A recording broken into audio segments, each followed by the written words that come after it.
And now it's time for our keynote presentation for the evening. I'd like to introduce to you, if you will come on and start up here, Reginaldo Haslett-Marroquin. And if you'll please excuse any mispronunciation, I did the best that I could here. Rehi is Chief Strategy Officer for Main Street Project in Northfield, Minnesota. He's the principal architect of this innovative poultry-centered regenerative farming system. And he'll tell us much more about this evening in his presentation and on the panel. He also oversees the implementation of restorative blueprints for various communities across the United States in Mexico, Guatemala, and Honduras. So let's give a big Fairfield welcome to Rehi.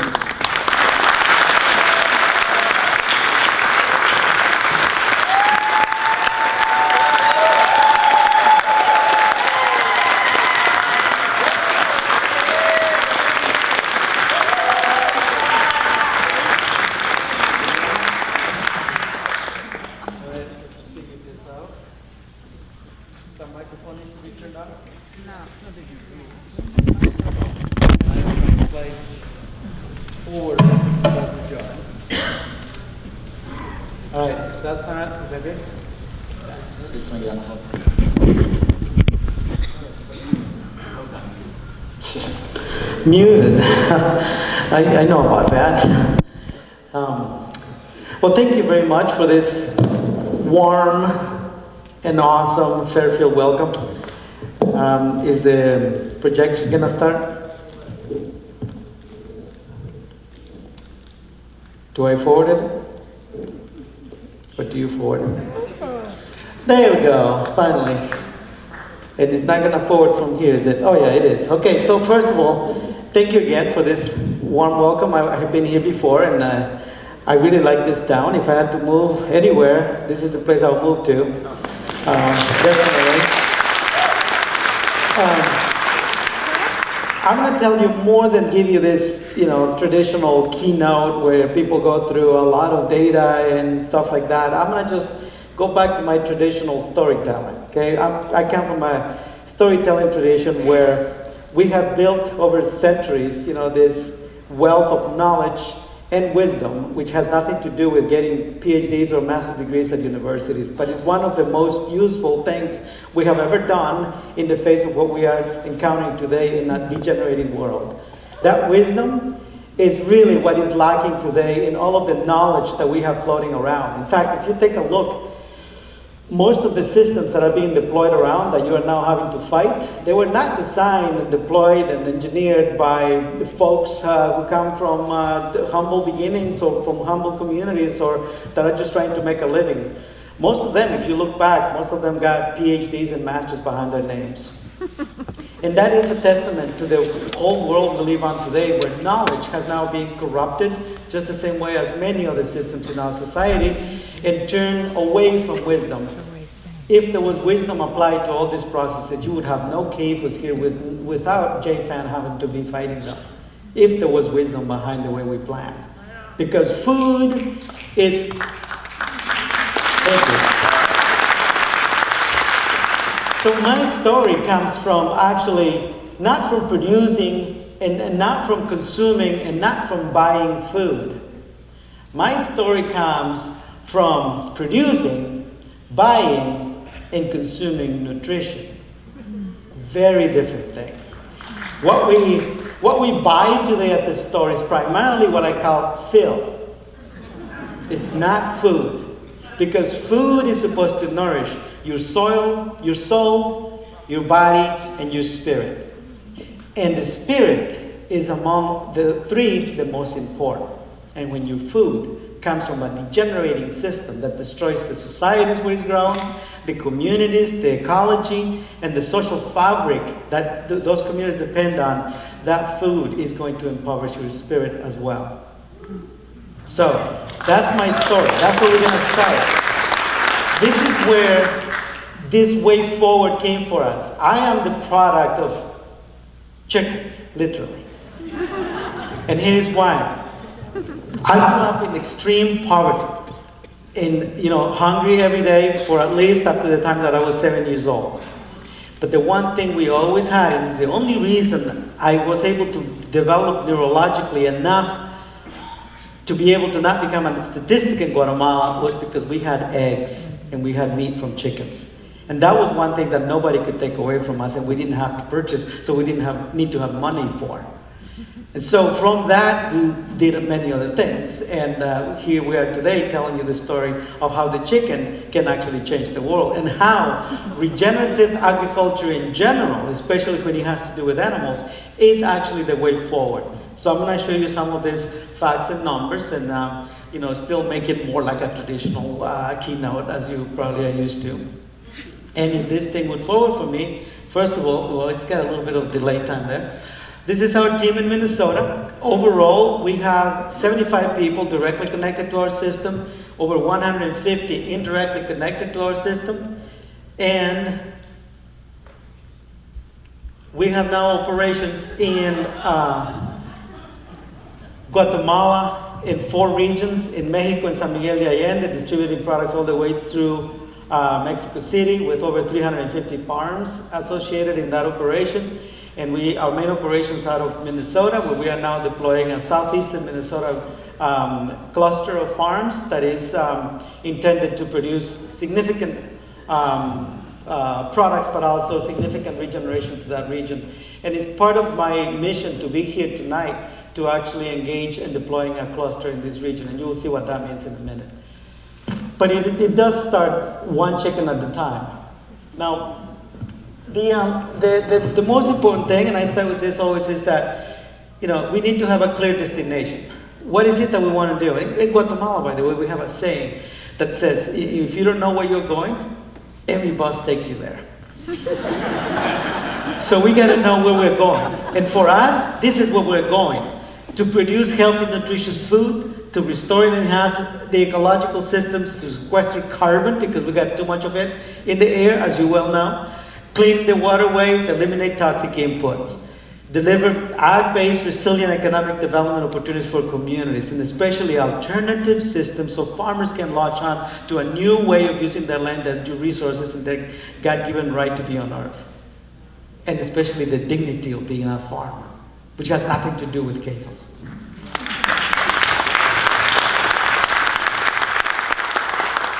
So basically, the triple bottom line, that, you saw a flash, that's the triple bottom line. This is what we start. We start with people. Here's an important fact. The pigs and the CAFOs, they are not the ones polluting the soil, polluting the water, polluting everything. It's people who put them there. It's people who design that system. It's people who buy those products. Without customers, those CAFOs would be nothing. Couldn't exist. It's people. We are the problem. Not the chickens, not the pigs, not the cows, not the trees. So that is important for us to remember. And there is no better place to start than the most important subsidy that global food production corporate systems receive, which is cheap labor, which they can just shut down, and when they protest, put them back into whatever position they want to. Discrimination and abuse of labor force in the food system is one of the most incredibly aggressive and degenerating in almost any industry. And it's one of the reasons you can call the end product cheap, besides other subsidies.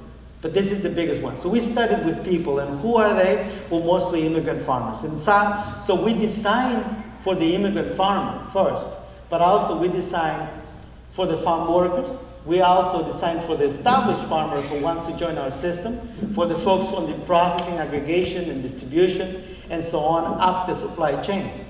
And to do this, you need to design not a farm, but an actual system. And by that we mean the whole supply chain, all the way from the farm to you as a user, if you are not a farmer yourself. Okay, let's see if this is going to help here. There's some pictures on the forwarding. So, bottom line is this. When we think about farmers, when we make the mistakes that the industrial system is making, is when we think that we are producers of things. And we tend to look at that into a linear way. So we put some stuff in the ground or in the cave or whatever it is, and then we put certain inputs, we do certain things, and at the other end comes a pig and a lot of manure and all those other things, right? That's a very linear way of thinking, which is absolutely contrary to the way nature produces nutrition. So nutrition comes as a different result. And the way it does is, it really, for millions of years, nature has designed this magnificent system of taking unedible energy in the form of manure and soil and plants and all of that, and turns it into edible energy in the form of carrots and lettuce and and chickens and eggs and pigs. But we farmers, we don't produce anything. It's nature that does that. And the more we interfere with nature, the less efficient it is and the more polluting it is. And the more we work with nature, with those energy cycles, the better the product, the more efficient it is, and the more wholesome everything is. We don't have to pollute the water and all of that, but we have to think, not as producers, but as managers of energy, from unedible to edible. And this is how it goes. You start with energy, enters into our poultry system. We're going to be talking about poultry, but this same blueprint is exactly the same we're using for pork, for turkey, and other animals. Just so you know that we're just using this as a way to show you how we think about this, geophysical processes that then take that energy that went into the poultry as feed, and some of it, gets pooped out outside, because these are tree-range chickens, out in the fields, under trees and all of that. From that, we get certain outputs, inside the paddocks where the chickens are raised. And by this, I will explain to you in a second. This, from this first round of energy cycling, we harvest blank space, and we harvest primarily, the meat, the eggs, and from the canopies above the poultry, we harvest hazelnuts and trees, fruits, and all kinds of other products. Now, that energy was transformed partially into those edible products, but some of it became byproducts in the form of biomass and all of that. And some of it actually became part of a energy in the form of manure, giblets, feathers, and all of that. So we take that extra energy, we move it outside of where the chickens are roaming, and then we call this non-paddock production or landscape-based production, which is more like a regular farm with corn and soybeans, well, not soybeans, because we don't like those, the soybeans, but other kinds of small grains. And out of that system, that space outside of the poultry production, we harvest again another layer of energy. And this is still energy that went into the system in the form of feed that just keep transforming and transforming and transforming. We haven't put any new energy into here. And now we produce vegetables, grains, and all kinds of other crops, which some of them can go back to the system in the form of poultry grain again. And so this cycle, the reason it regenerates is because fundamentally nature takes about, from all of the stuff you see out there, approximately 80% of it is actually not from the soil, it's from the air, it's free. Doesn't have to be purchased by any farmer. And so from all of that energy that is free that we capture, only about 20 to 30% gets harvested in the form of grains and meat and eggs. 70% of it goes back into the system and becomes part of this magnificent energy cycle, which is endless. It's exactly the way it was always. It's the way nature intended. It produces massive amounts of food, and it can do it for as long as we want to be around this earth.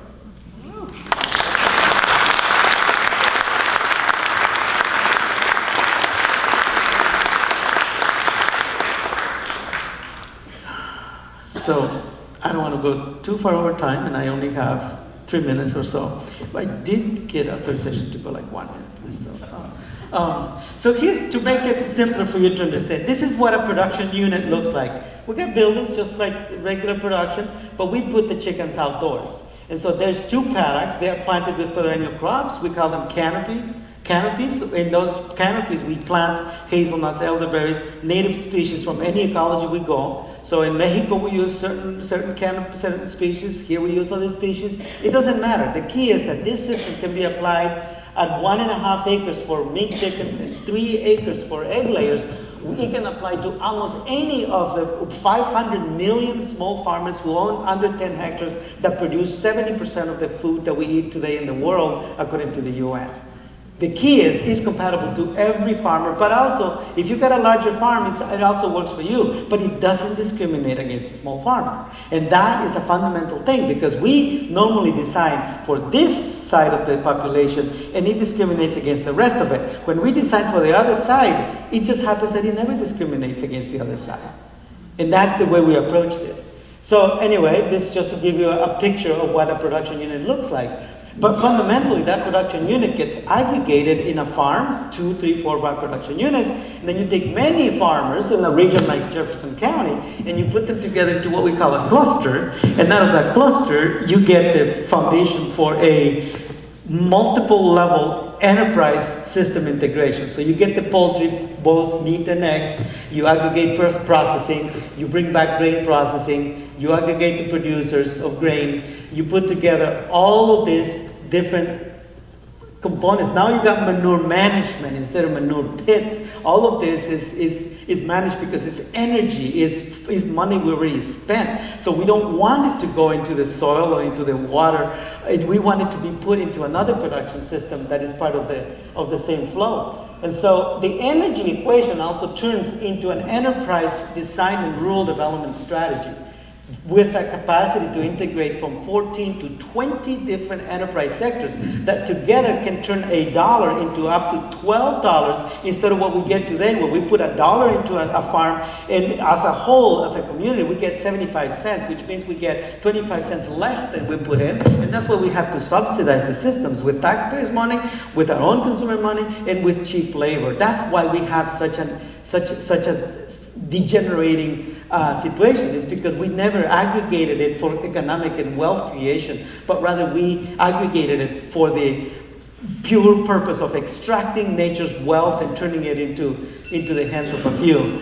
So that's my time to stop, pause.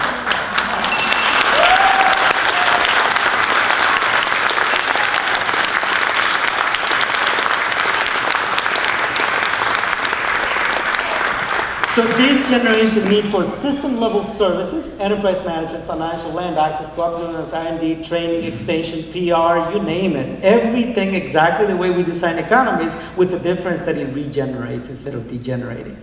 Now at the other end, what we have is the other blank screen, and also, this regenerative wealth creation and well-being, triple bottom line impact. But what I mean by this is that this is wealth that keeps building on, because the wealth itself is the foundation of the energy cycle. And if the energy regenerates, so does the wealth. See, we lost track of that when we designed the current system. The corporations didn't lose track of that. We, communities, we did. And we gave away the ownership and control of something so fundamental that we should have never done.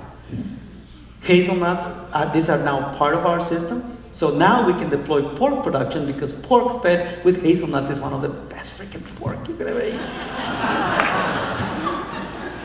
And it grows outside under the forest as well. Pork and turkey and chickens are jungle animals. They are not supposed to be in buildings. This is a garlic, alley crop garlic, completely 100% fertilized with the manure from the poultry units. There's no chickens here now. We're talking about landscape management, alley cropping of other crops that we can put them back into the system like I described. But the chicken, again, is a tree range. Get it? So tree range is what you're gonna want to be looking for in the market if you really want to start shifting that wealth transfer from consumers over to corporate systems that don't care about our communities, to corporate systems that are owned and controlled by us, from the bottom line. So I'll take just 30 more seconds, 45 seconds. This is the process by which we deploy a region. We prove the concept, we build the farms, we go regional, and we institutionalize. Meaning we put it into curriculum all the way through from elementary schools as far as you want to take it as a community. But those are the 4 steps by which we can take this system and deploy it into a region. So bottom line is, this is one of the early developing units, hazelnuts. We planted corn and all of that. Here's the coop. We used to have lunches right up here. One of our senators got married right in front of the coop because he wanted that.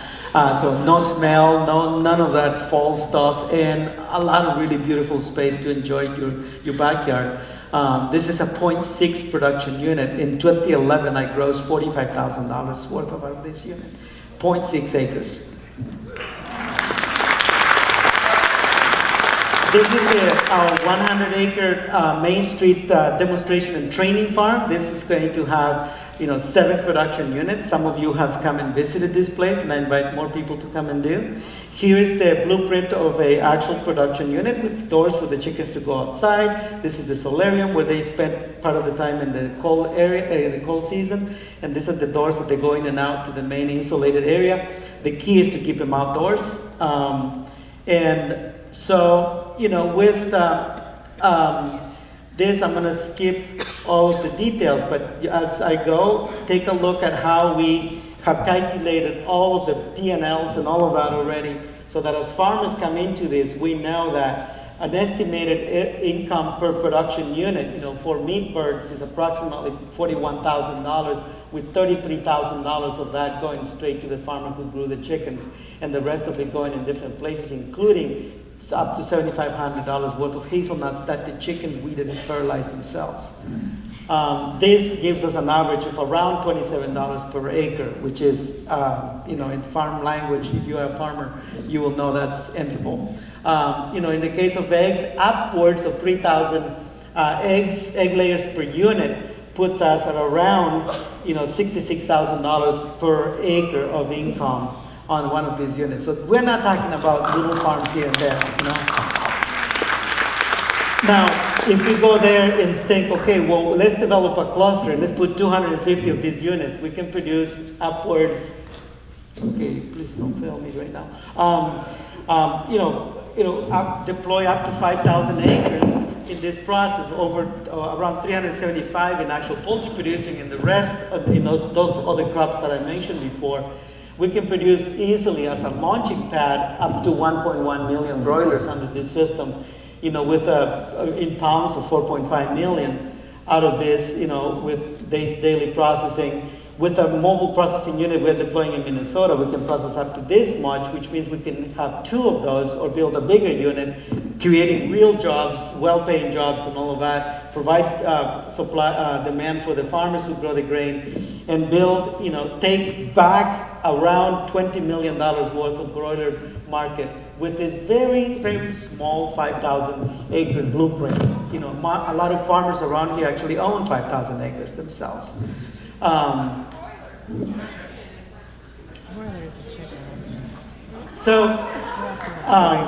We have built a lot of partnerships nationally, regionally, that are behind us to make sure that we can do this.